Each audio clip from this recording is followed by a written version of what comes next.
Palm Passion Sunday. We start out very joyous, and by the end, we've heard about Jesus' entire passion and his death on the cross.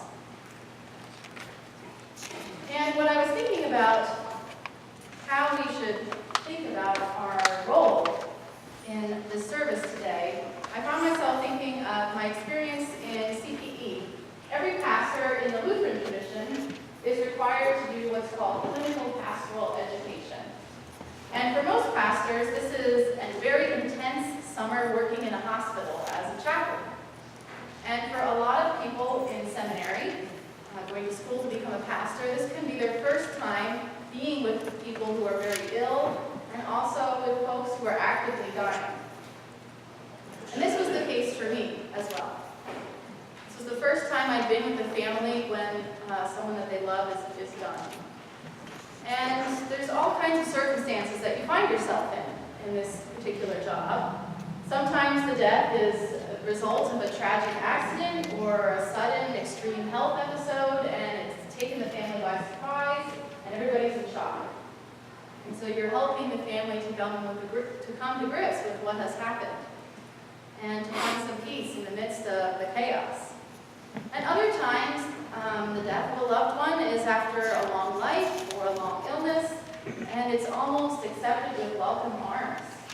And so you're kind of guiding this family and this individual into accepting this rest with God. And I read a devotion that I've been receiving throughout this past month, or this past season of Lent, from the women of the ELCA, and I get it in my email. And one of the devotions a couple weeks ago was about a woman speaking about how in her church, how they accompany people who are in the process of dying, how they try to be with these folks, to sing to them, to maybe hold their hand, or embrace them, or just to be with them, just to be present with them. And she talked about how we do this for Jesus, because Jesus is a member of our family. And the way that she kind of introduced how Jesus is a part of our family, she talked about her morning routine, which every morning she gets up and she has a cup of coffee, and she looks at her living room wall. And on her living room wall are all these pictures of her family. Brothers and sisters, aunts and uncles, grandparents, parents, grandchildren, children. And she gazes at all these smiling faces as she drinks her cup of joe. And right in the middle of all of the frames is a picture of Jesus.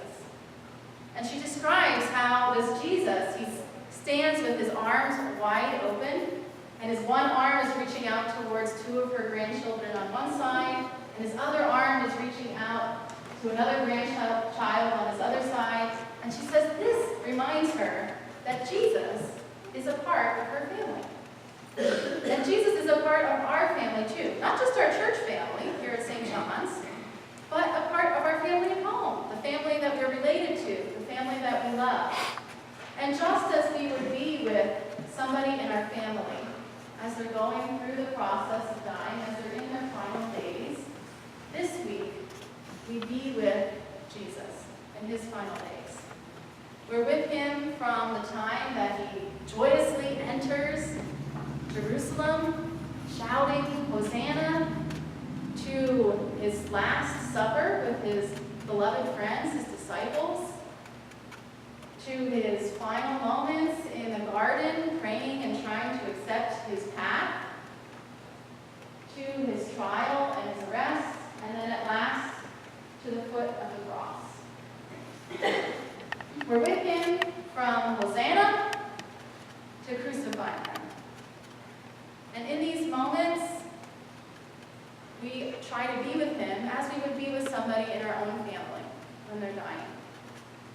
It's a kind of difficult privilege, this being with folks when they're dying.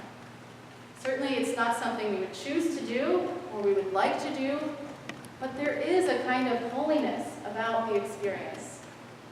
And there is a holiness about this Holy Week. And so this week, we hear about Jesus' last days, And it's not so much to torture ourselves with guilt or to revel in the drama, but just to be there with Jesus.